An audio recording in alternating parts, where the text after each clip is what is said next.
Hey guys, Fifa here, and welcome to my Team of the Season 9 goal and player review.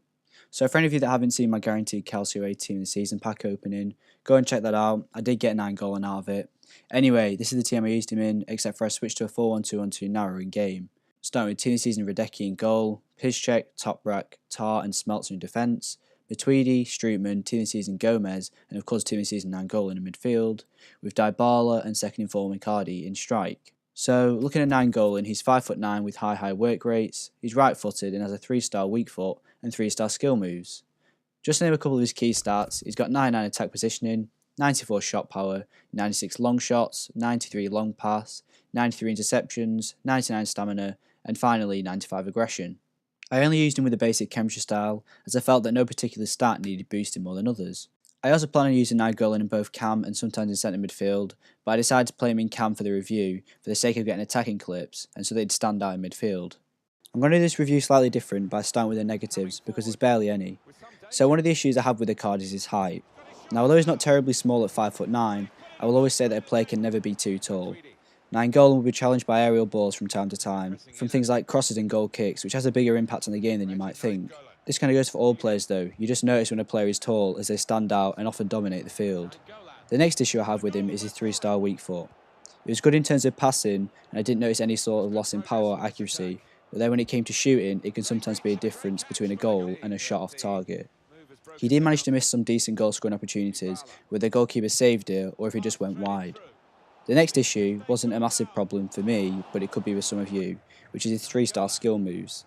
I don't really do a lot of skill moves apart from occasionally with my strikers. The fact that some of you might choose to play him at centre mid might also reduce the amount of times you might to use skill moves with Nainggolan.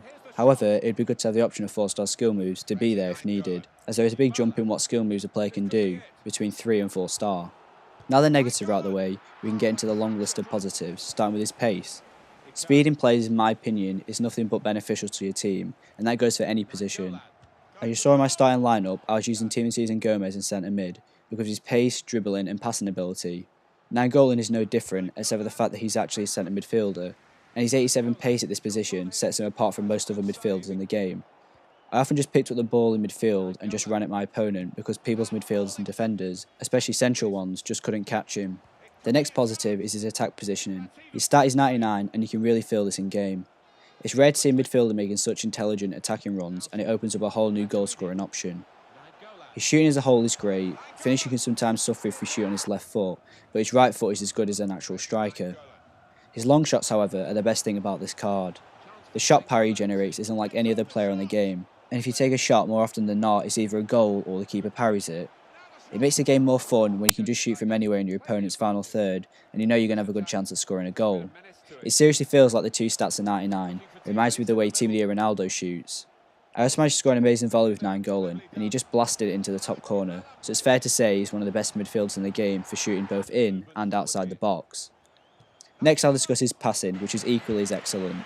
Some of the Team of the Seasons this year have high passing stats on their cards, but when you actually look at their in-game stats, their short passing is in the 90s, but their long passing is in the mid-70s. However, Nainggolan has 96 short passing and 93 long passing, and again I don't see how this could be improved much more in game, as it's near perfect. He's accurate at 1-2 passes, and his long passing is accurate every time. I'm confident in saying that if his pass isn't on target, then it's probably your fault. I like to see his free kick accuracy a little higher, as it's fairly average at 78, so I wouldn't rely on him to score a lot of free kicks. His dribbling is great, Nainggolan's agility is decent at 8-9, and he's able to successfully turn on a dime, even under pressure. His 94 ball control is unreal, and it makes his dribbling stat of 88 feel like it's also in the 90s.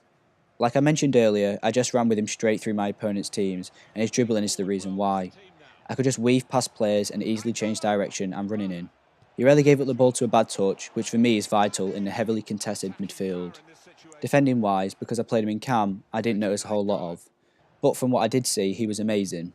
93 interceptions puts him up there with the likes of Kante, and you can see when you aren't controlling him that he's always looking for a way to get the ball back. His stand tackle of 93 and his slide tackle of 95 means that he's just as good, if not better, than most defenders at tackling the opponent, and he always comes out of the challenge with the ball. The final positive of Nainggolan is his physical attributes. Although jumping of 82 is around average, it feels a lot better in game. He did challenge for headers a lot considering he's only 5'9", so I'd put his heading wins down to this stat. Now I'm going to group his strength, aggression and balance together because I feel they all tie into what makes a player strong in FIFA. He has 82 strength, which is decent, however his 95 aggression and 93 balance means that he can not only push people off the ball with ease, but he can also stay in possession under pressure from some of the strongest players in the game. The last stat in this category, and to me is the most important one, is 99 stamina. This stat can't get any higher and it enables him to run all game without tiring. As I've mentioned in previous videos, I play 2 games in a row before adding a squad fitness, and Nainggolan is fit all game for both games.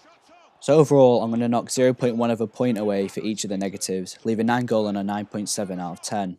He's probably the best midfielder I've ever used on any FIFA, and I feel so lucky to have got him out the guaranteed SBC.